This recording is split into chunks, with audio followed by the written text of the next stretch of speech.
नमस्कार विद्यार्थी। आज हम कक्षा 9 में हिंदी में आज ग्रामर का चैप्टर स्वर संधि आज हम देखेंगे। तो सबसे पहले ये स्वर संधि क्या है, ये स्वर संधि के अंदर क्या होता है, पहले वो हम थोड़ा जान लेते हैं। तो यहाँ हमारे सामने स्वर संधि के अंदर एक परिभाषा दी गई है।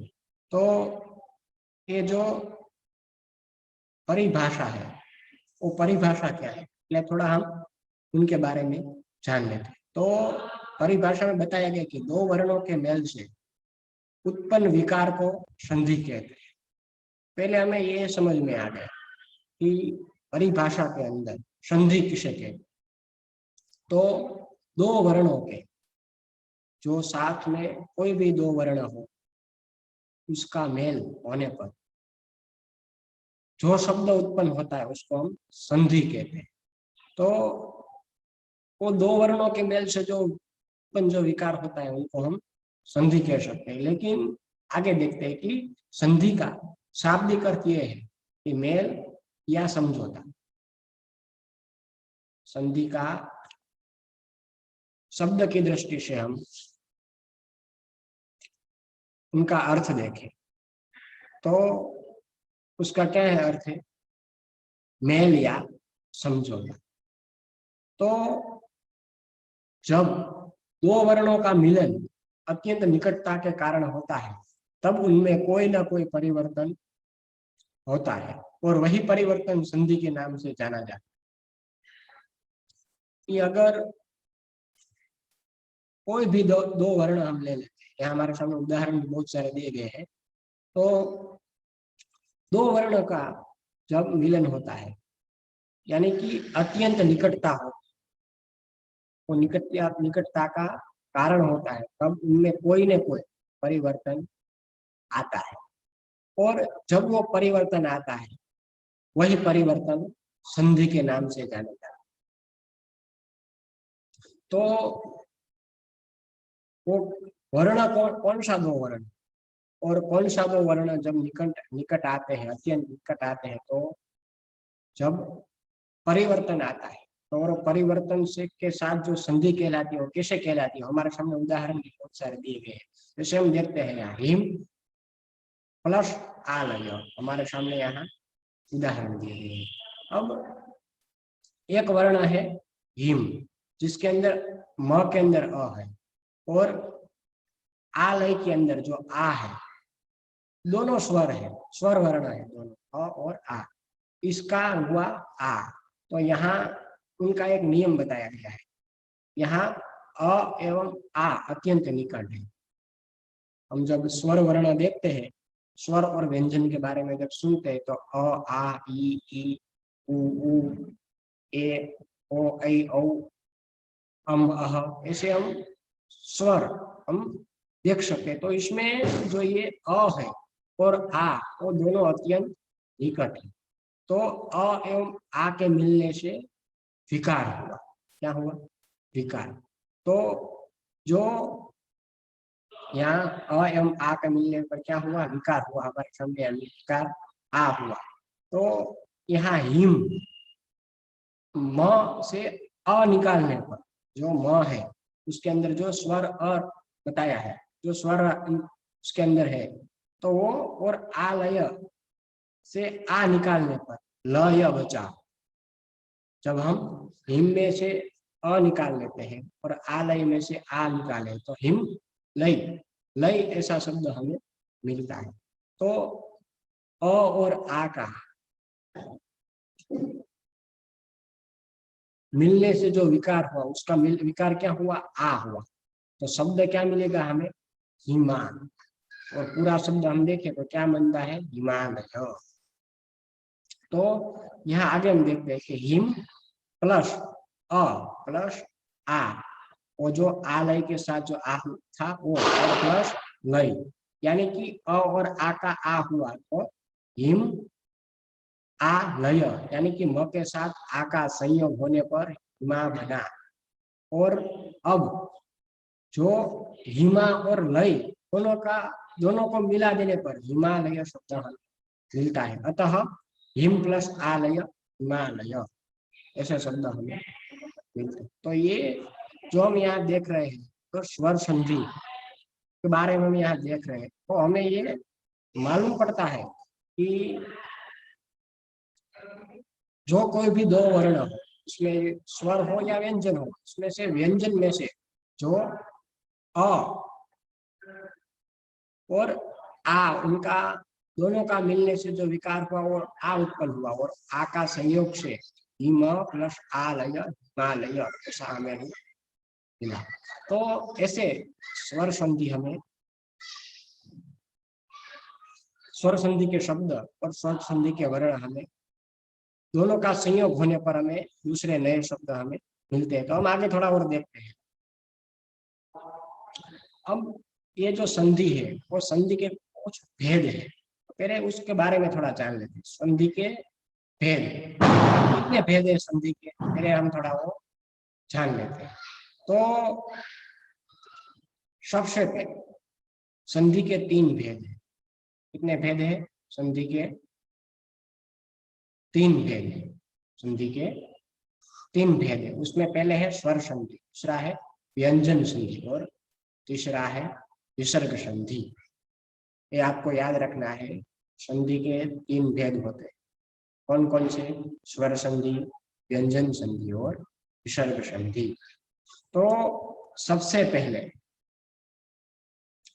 यहाँ हम स्वर संधि के बारे में थोड़ा अभ्यास हमें करना है। तो सबसे पहले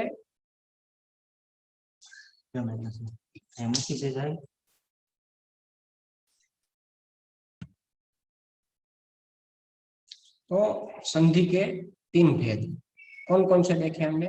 स्वर संधि, व्यंजन संधि और विसर्ग संधि। तो यहाँ हम स्वर संधि के बारे में हमें अभ्यास करना है। तो सबसे पहले स्वर संधि किसे कहते हैं? कि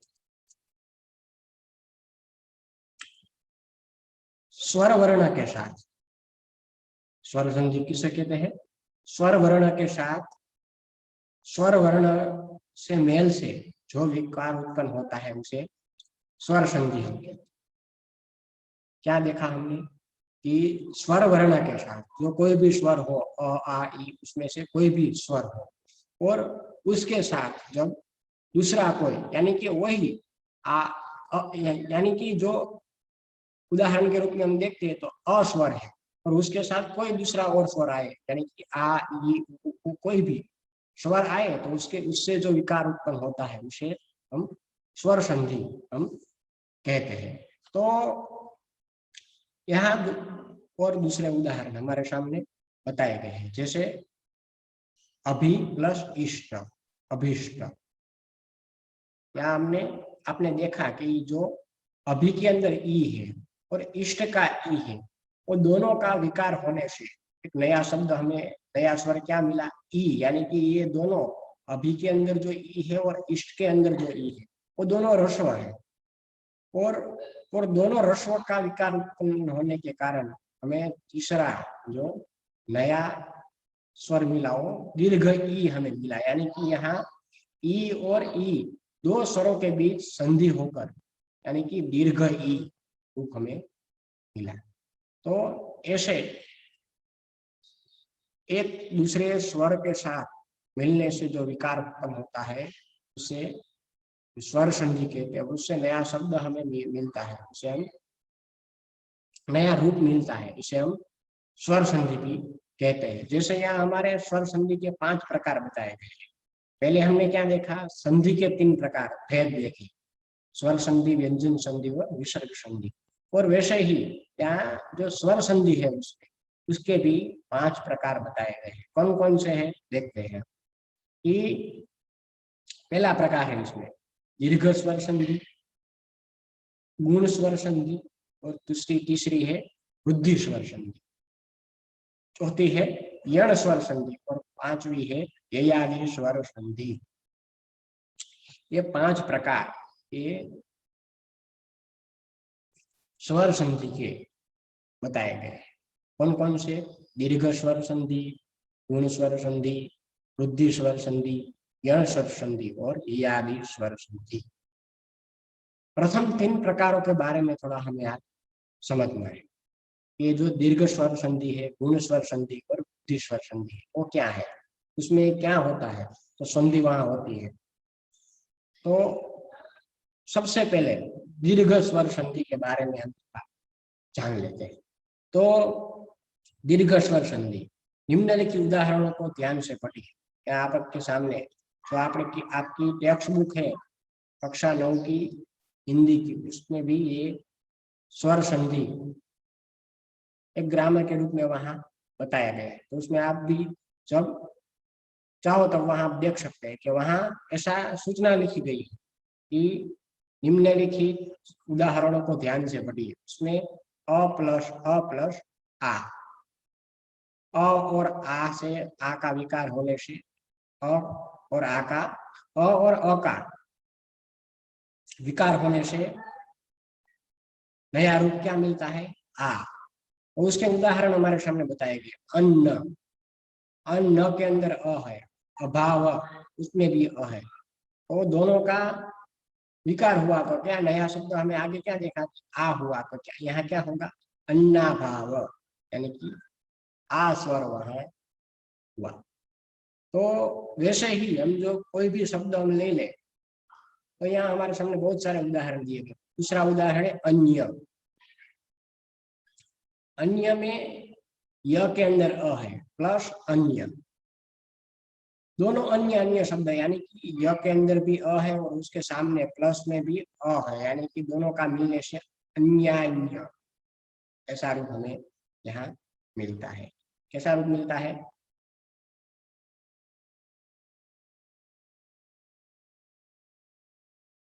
अन्य रूप हमें यहाँ मिलता है। तो वैसे ही जब भी हम कोई भी शब्द ले लें, तो कोई भी शब्द का हम यहाँ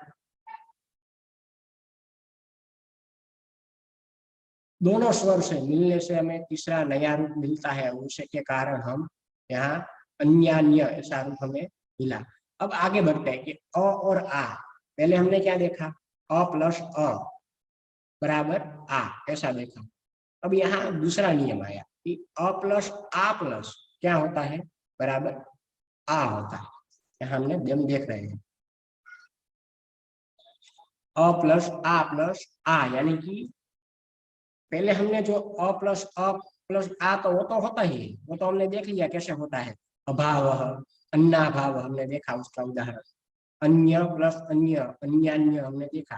तो यहाँ प्लस आ, यानी कि कैसे हुआ, तो परम यहाँ हमारे सामने उदाहरण दिया गया है। परम जो म के अंदर अ है और आत्मा प्लस आत्मा, आत्मा के अंदर क्या है, आ है, वो स्वर, यानी कि अ और आ का क्या हुआ, बराबर आ हुआ। क्या मिलेगा हमें, परमात्मा। ये उदाहरण हमें नया शब्द हमें रूप नया हमें मिलेगा। दूसरा उदाहरण है असुर। तो असुर के अंदर र के अंदर अ है और प्लस आलय, आलय के अंदर भी क्या है, आ है, यानी कि असुरालय ऐसा शब्द हमें यहाँ और मिलता है। तो ये जो हम दीर्घ स्वर संधि, जो हमने संधि के 5 प्रकार देखे आगे, इस दीर्घ स्वर संधि, गुण स्वर संधि और वृद्धि स्वर संधि, यण स्वर संधि और ययादि स्वर संधि, इसमें हमने पहले 3 के बारे में हमें आज थोड़ा समझना है। तो उसमें हमने ये दीर्घ स्वर संधि के बारे में हमने यहाँ देखा कि अ प्लस बराबर आ और अ प्लस बराबर आ, यानी कि अ प्लस आ प्लस आ बराबर आ, ऐसा हमने यहाँ देखा। तो परम प्लस आत्मा, परमात्मा, अ और आ का दोनों का विकार होने के कारण आ नया शब्द मिला, तो परमात्मा ऐसा हमने मिला। असुर प्लस आलय, र के अंदर अ है और आलय के अंदर आ है और असुरालय ऐसा रूप मिला। थोड़ा आगे देखते हैं। अब यहाँ हमारे सामने बहुत सारे उदाहरण बताए गए हैं। तो यहाँ आ प्लस अ उल्टा कर दिया। पहले हमने क्या देखा था, अ प्लस आ, तो यहाँ उल्टा, जो ये उल्टा हुआ तो उसका कोई परिवर्तन नहीं होगा। यहाँ हम देख सकते हैं कि अ प्लस आ का आ तो होता ही था, लेकिन आ प्लस अ आए तो भी आ ही होता है, यहाँ हमारे सामने बताया गया।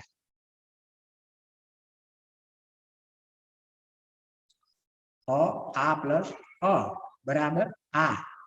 उदाहरण क्या है, आशा, शा के अंदर आ है प्लस अतीत, उसके अंदर क्या है अ है, यानी कि आशातीत ऐसा रूप हमें मिलेगा।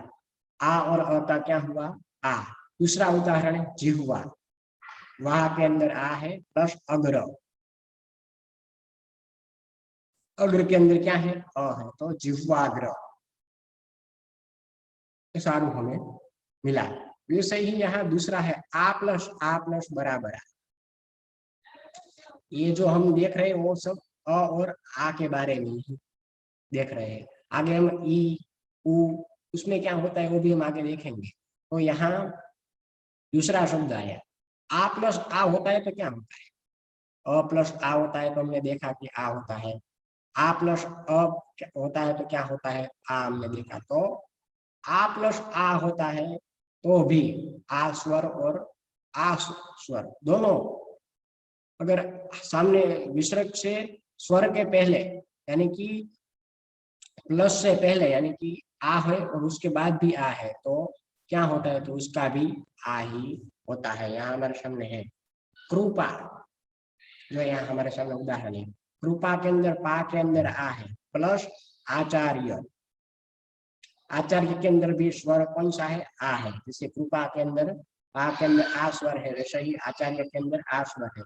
उन दोनों का आ और आ का मिलने से क्या हुआ आ हुआ।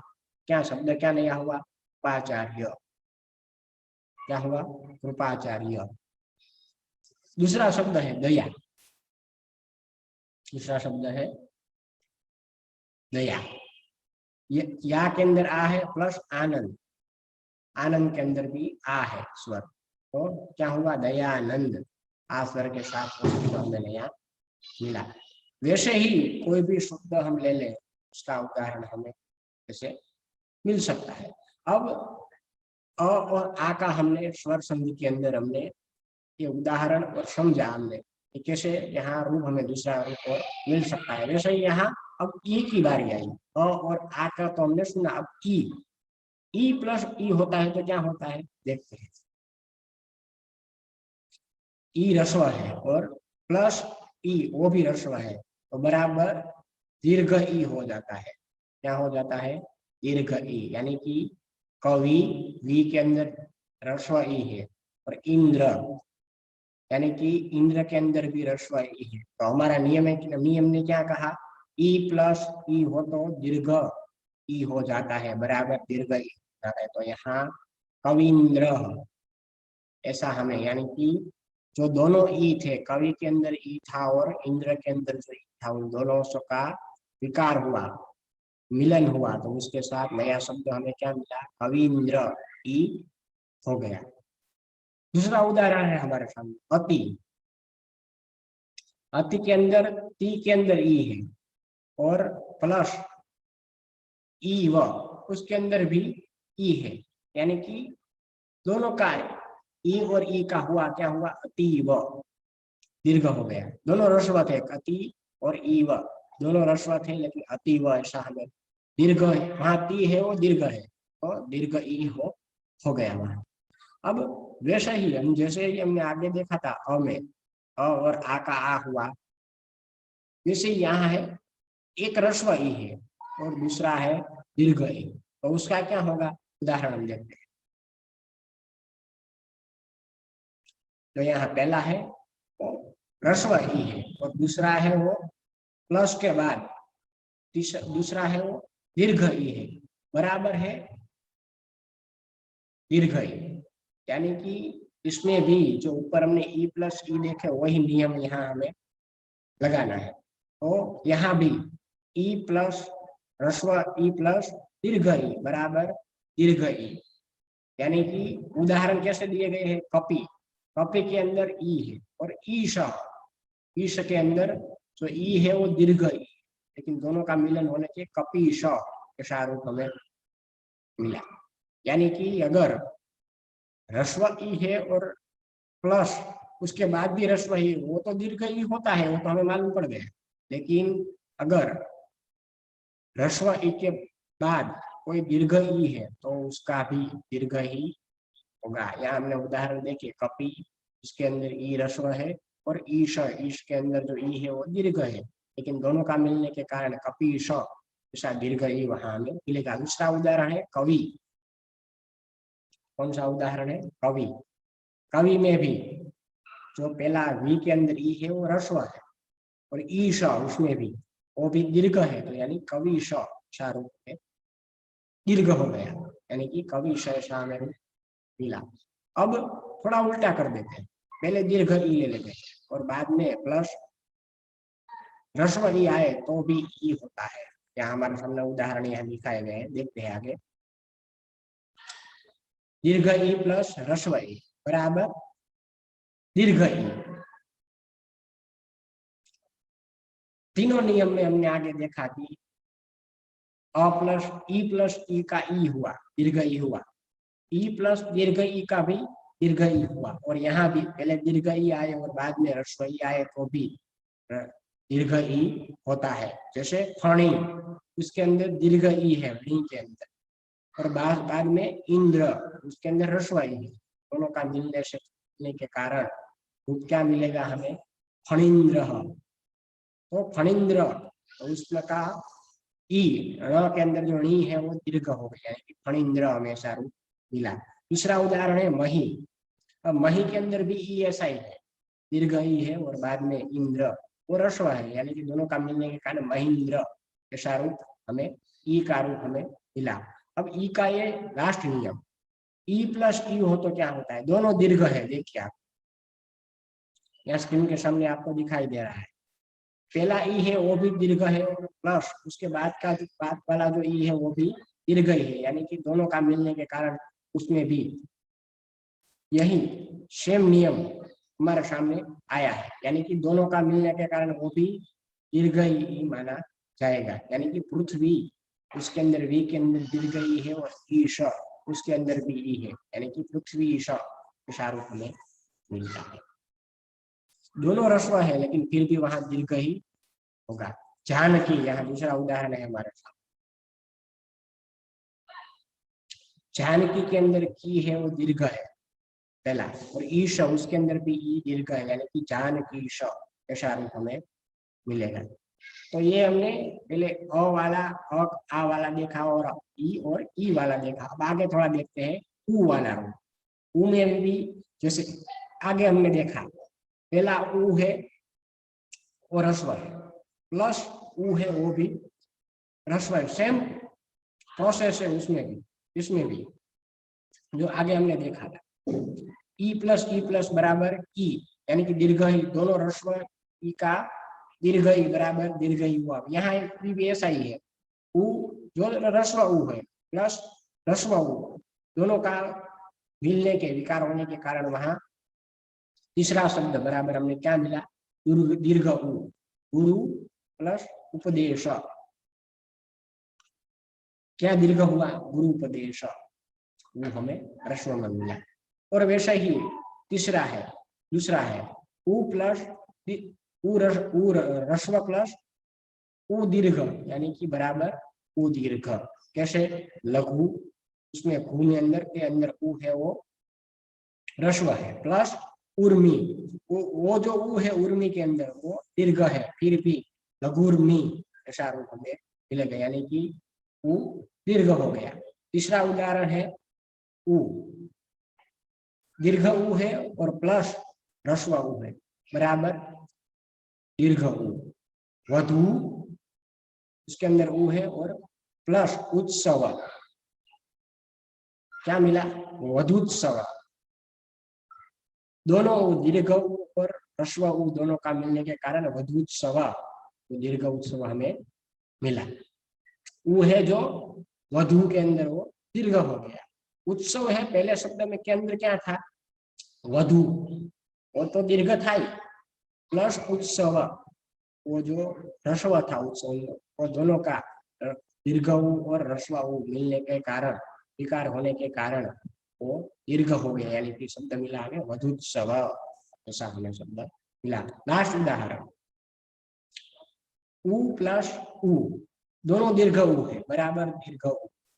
आगे हमने ई में देखा था, ई प्लस ई बराबर ई, यानी कि दीर्घ ई। यहाँ भी ऐसा ही है कि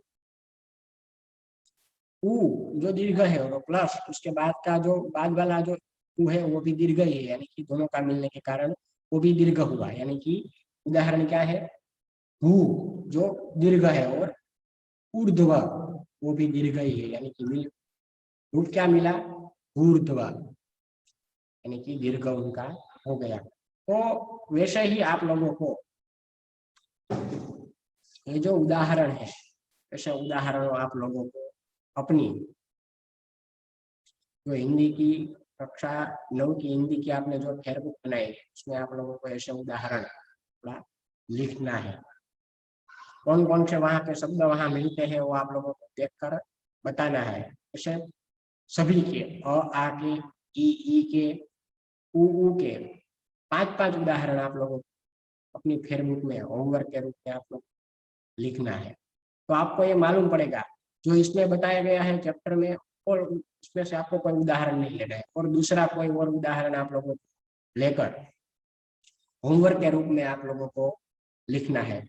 आप लोगों को कोई भी शब्द ले सकते हैं। यहाँ मही प्लस इंद्र हमने देखा, महेंद्र, ई दीर्घ था उसका और बाद में ह्रस्व ई था उसका, महेंद्र दीर्घ हो गया। ऐसे आप लोगों को कोई भी उदाहरण लेना, लेकिन इसमें आप अपने चैप्टर में से कोई शब्द निकाल कर ले सकते हैं। यहाँ जो हमने देखे शब्द, आशा, जिहुआ, कृपा, दया, कवि, अति, कपि, कवि, फणी, मही, पृथ्वी, जानकी, गुरु, लघु, वधु, ऊर्ध्व, ऐसे शब्द आप लोगों को नहीं लेना। तो यहाँ हमने बताया ही आप लोगों को कोई और शब्द लेकर दूसरे से तीनों का, अ प्लस आ का, ई प्लस ई का, उ प्लस उ का, ये सबका 5-5 उदाहरण आप वहां आप लोग को अपनी फेयरबुक में